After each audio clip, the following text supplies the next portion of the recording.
जय श्री कृष्णा, जय श्री राम, जय बागेश्वर धाम सरकार, हर हर महादेव। 5000 साल पहले भगवान श्री कृष्ण ने मनुष्य की बर्बादी के 3 ही कारण बताए थे। इस वीडियो में हम आपको 3 कारण बताएंगे जिन्हें करके व्यक्ति बर्बाद हो जाता है, और कहीं आप भी तो नहीं कर रहे हैं। 3 गलती। चलिए शुरू करते हैं।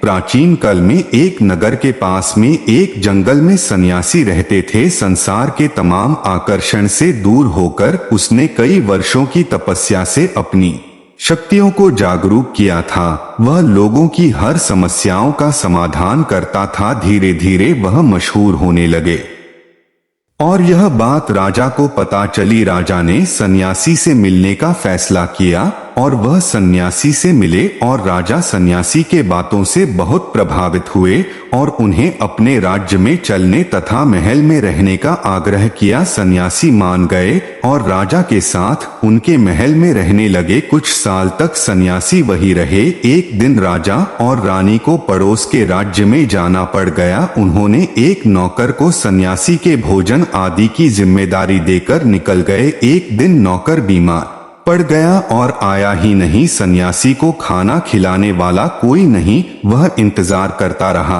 और अंतत वह गुस्से में लाल। तभी राजा और रानी वापस आए। सन्यासी ने राजा को बहुत डांट फटकार लगाई और कहा कि तुम मेरी जिम्मेदारी नहीं उठा सकते थे तो क्यों मुझे लेकर आए। कुछ दिनों बाद मामला शांत हो गया। कुछ दिनों बाद राजा को फिर से पड़ोस के राज्य में जाना पड़ा गया। इस बार राजा ने अकेले जाने का फैसला किया और रानी को खड़े निर्देशों के साथ सन्यासी की सेवा के लिए रख दिया, और रानी रोज समय पर खाना सन्यासी को भेज देती है।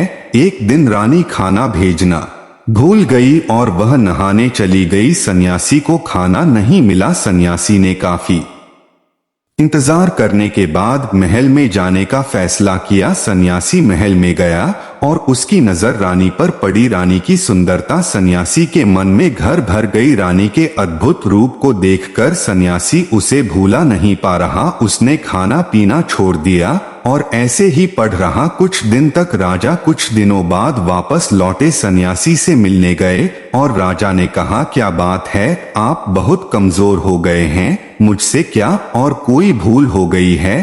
फिर सन्यासी ने कहा, नहीं, मैं आपकी रानी की अद्भुत सुंदरता की मोह में पड़ गया हूँ और मैं उसे भूला नहीं पा रहा हूँ, और मैं रानी के बिना है जिंदा नहीं रह सकता हूँ। फिर राजा ने कहा, यही बात है ना, मेरे साथ महल में चलिए, मैं आपको रानी को दे दूंगा। फिर उसके बाद राजा सन्यासी को लेकर महल में गए। राजा ने रानी से कहा, सन्यासी आपकी सुंदरता के दीवाने हो चुके हैं, बहुत कमजोर पड़ चुके हैं, और मैं किसी ज्ञानी की हत्या का पाप अपने सर पर नहीं लेना चाहता हूँ। क्या आप सन्यासी की मदद करना चाहेंगी। फिर रानी ने कहा, मैं समझ गई क्या करना है, और राजा ने रानी को सन्यासी को सौंप दिया। फिर सन्यासी रानी को लेकर को अपनी कुटिया में जाने लगे। फिर रानी ने कहा, मुझे रहने के लिए घर चाहिए। प्यासी ने राजा से कहा कि हम घर में रहना चाहते हैं और हमें रहने के लिए घर चाहिए। राजा ने तुरंत उनको एक घर दिलवाया। फिर सन्यासी रानी को लेकर घर गया। उसके बाद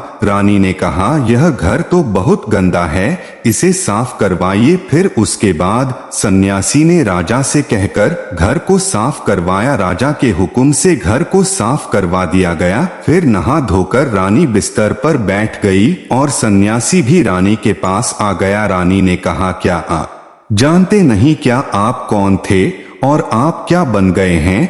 आप एक महान सन्यासी थे जिनके आगे राजा भी झुककर प्रणाम करते थे। आज वासना के कारण आप मेरे गुलाम हो गए हैं। यह सुनकर फिर सन्यासी को महसूस हुआ कि वह तो एक सन्यासी था जो सारी सुख सुविधाओं को छोड़कर शांति की तलाश में जंगलों में चला गया था। फिर सन्यासी ने राजा को बुलाया और रानी को सौंप दिया और कहा कि है राजन, आज मैं मनुष्य के बर्बादी के 3 कारण बताऊंगा जिनको व्यक्ति अगर ना करें तो वह सबसे सुखी रहेगा और व्यक्ति बर्बाद नहीं होगा। पहले आदत है इच्छा, क्योंकि इच्छा ही दुनिया की हर व्यक्ति के अंदर सबसे पहले अवगुण होता है, और जो व्यक्ति अपनी इच्छाओं को नियंत्रण में नहीं रख पाता है वह किसी भी जीवन के क्षेत्र में सफल नहीं हो पाता है, क्योंकि जैसे उसकी एक इच्छा पूरी होती है वह दूसरी की ओर बढ़ने लगता है और दूसरी पूरी होती है तो तीसरी इच्छा उसके मन में जागृत होती है और फिर ऐसे करते करते इच्छाओं पर नियंत्रण न होने के कारण इसी जाल में उलझा रहता है और दुखी रहता है। इसीलिए राजन, जब हम इच्छाओं पर नियंत्रण कर लेते हैं तो हम हमारे मन पर भी नियंत्रण कर लेते हैं और जब हमारा मन हमारे बस में होता है तो हमें सुखी सुखी प्राप्ति होती है। फिर हम जो चाहेंगे वही हमारे साथ होता है। दूसरी आदत है वासना का जंग। हमारे मन में उठने वाली इच्छाओं से होता है। जिस प्रकार इच्छा का कोई अंत नहीं होता और मनुष्य वासना की जाल में फंसता ही चला जाता है, वासना के वासीभूत होकर मनुष्यों को कुछ भी नजर नहीं आता है। आज तक जितने भी लड़ाइयां हुई है उनका सबसे बड़ा कारण स्त्री को पाने की इच्छा ही रही है। स्त्री के प्रेम में वशीभूत होकर राजको महाराजाओं ने आज से पहले बहुत सारे पहले युद्ध किए हैं। रावण इस संसार का सबसे बुद्धिमान व्यक्ति ही था, लेकिन उसने भी माता पिता की सुंदरता देखकर अपना सब कुछ बर्बाद कर दिया। उसकी मृत्यु का कारण एक स्त्री ही बनी थी। कहीं राजा महाराजा तो युद्ध में इसलिए हार गए क्योंकि वह लोग स्त्रियों की रासलीला रचने में ही रह गए। ईश्वर तो स्त्री की उत्पत्ति संसार में बढ़ाने के लिए की है, लेकिन आजकल लोगों ने इसे अपनी वासना का शिकार बना लिया है,